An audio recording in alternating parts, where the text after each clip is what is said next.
Don't underestimate the blessing you have, which is Islam.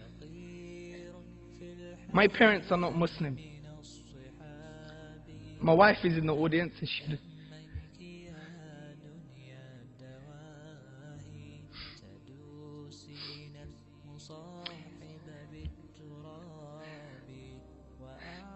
she knows how much I love my parents.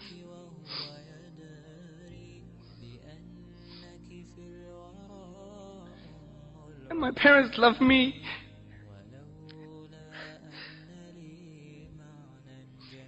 Every day, my dad says to me, he loves me. Many of us don't even have this as Muslims.